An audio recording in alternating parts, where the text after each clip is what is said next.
All right, good morning. I'm with the Sheriff's Office here in Sedgwick County. We're at Lake Afton this morning conducting the 5th day of searching for a missing individual, Ian Alexander Shelton, a white male, 5'9", believed to be about 140 pounds.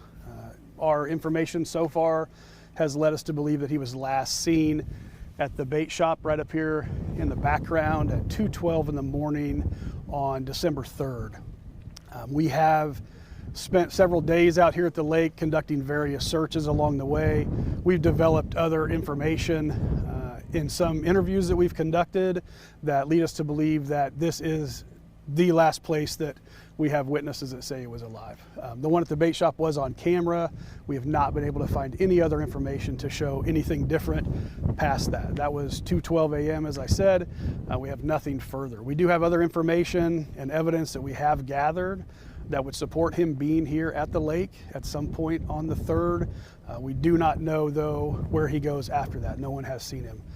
Yesterday, well, let me back up. We were at the lake all day on Friday, searching areas on foot and with drones.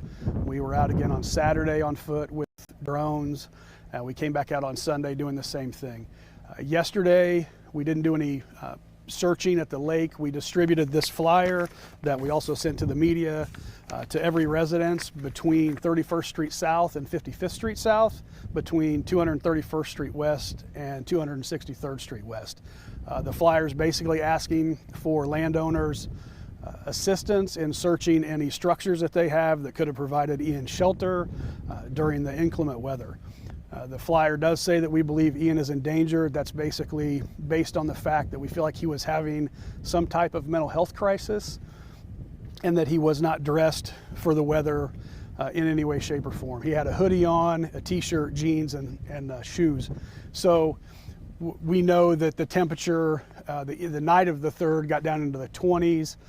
The morning of the 3rd, it was about 30 degrees at sunrise. So he did have some challenges if he was still out here that we have. Today, we've got 60-ish people out here conducting various searches. Those people are with emergency management. They're canine volunteers. They're searching 2 areas, and also they have a dog on a boat on the lake searching. We have Sedgwick County Fire out here assisting with that boat and assisting with drone operations. We also have the Sheriff's Office out here. We have about 50 people that are doing various foot searches in the tree rows, and then we brought out the Wichita Police Department mounted unit. They're assisting us in some broader search area. The search area today is going to be pretty tightly connected to Lake Afton. We won't be much past a half mile outside the lake property. If we don't find anything today, we do have plans to expand that a little bit further based on some other information that we develop or have developed already to this point. I'll take any questions you have if you have any. When we talk about this being day 5 and now there's a potential to expand the search, what's your feeling around being out in this inclement weather and not having a conclusion to this? Yeah, it's concerning. I think with every evening that passes and we continue to see these temperatures below 30, it is a concern to us of the survivability of that. Was he just out here alone? I'm trying to figure out why he was out here, and was there any other individual with him at the time? Or? Yes, he was with a female associate out here at the lake. We don't have great information on necessarily why they chose to come to Lake Afton. We know they came out here to eat breakfast, and we believe what we're hearing and read some of the things we read on social media was maybe to watch the sunrise out here. And she's being cooperative with your guys' stuff? She has provided us information that's been vital to giving a location of where for us to start from, yes. When we talk about the boat that's going to be on the lake today, prior to today, has there been any searching of the water? Yes, we had the fire department, the Sedgwick County Fire District 1 was out here on Saturday morning, and they ran some sonar for us close to the bank, but did not find any anomalies that they could focus on. And the water temperature is of a nature, I think between 40 and 50 degrees, so it's extremely cold, so it's really difficult to put people in the water to do any kind of a search, so that's why we've got the boat out today with the dogs on the water to try to help us in that matter. And going back back to that female associate, is it known why they separated and why he may have been here alone, but she left? What we've developed is we believe that's part of the mental health crisis that was going on, and he left that way. We don't show any other signs right now to think that there was any foul play. I know there's been some speculation on social media about that. We've really tried to stay away from that as best we can because we can't verify that at this point in time. However, we are also trying to preserve any evidence or statements that we get in case this does turn into a criminal investigation. If we do find that foul play was part of this, we want to be able to make sure that we have the ability to maintain and preserve that.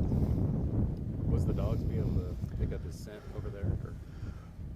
The dogs are going to focus at a different location. We did recover a piece of his property at the lake, and they are going to start there. One group of them will start there and try to do that. The item is a small item, so they're not sure of whether or not that will work to get that for us, but they're still going to search. I think we developed 10 grids around the lake property, and they're going to systematically hit each one of those along with the people on foot. So they claim those dogs are a pretty powerful force multiplier, so we'll take it. And then how long do you guys plan to be out here? I'd say we'll be out here all day today, and then as long as it takes after that. As we develop more information, we may move to other areas. We may be out here again tomorrow. I don't know at this point in time. I'd really want to implore the community that lives out in kind of southwest Sedgwick County, take a look at your property and see if everything's okay. I know it's cold out and it's not probably what they're planning on doing this weekend or this week, but it would be great for us to do that. If anybody finds a tennis shoe or a sweatshirt or anything that doesn't belong there or didn't grow there, feel free to call the Sheriff's Department Investigations Division and we'll come out and take a look at it, because I think at this point in time we'll take any clues or evidence we can come up with. When you mentioned that mental health crisis maybe playing a role in the separation of the two, was there any call for help or maybe any details you can share on kind of the last moments before they separated? No, the only thing that we were basically provided that was of note to me at least was that she did not hear a splash in the water, and they were pretty close to the water. So I thought that was notable, just especially with what the firemen told us as far as the water temperature. That I did not get in on Saturday to see if that was true, but I figure at 40 degrees that water's cold enough you'd make a noise going in. And so the last picture you got of him is getting a drink or a snack or something? Yeah, so there's a vending machine, a soda pop vending machine on the west side of the store in the front of the convenience / bait shop up there, and he is at that trying to get a drink out of that vending machine. He's unsuccessful in doing that, but that we do have him on video. It's pretty plain and clear that he is on the video. The other thing that's come up that has, I think, maybe been a little confusing to people is we ask about the white Mazda Miata. We've always known where that car is, but we know that's the last car he was in out here. So we've tried to use that as a marker for people to say, hey, if on your camera you see this white Mazda Miata. We're not looking for the Miata. We know where that's at, but we do want people to be able to use that to say, hey, it's unusual for this white Miata to be in my driveway at 3 a.m. If they would see something like that, they would know to tell us. There's been a lot of public interest in this situation, and with that being said, can the public help search, or is this confined to just law enforcement, EMS? We have had some volunteer searching of some areas. We haven't really been part of that coordination at this point. Some family and friends have been out in some areas, and we have provided them some areas and some guidance on that. As of right now, we are using our staff and our personnel to do that, basically for fear that this does turn into a criminal investigation. And being able to guarantee that we preserve things appropriately. And that can be difficult, I think, for a civilian to know what that process is. But we do appreciate the help, absolutely.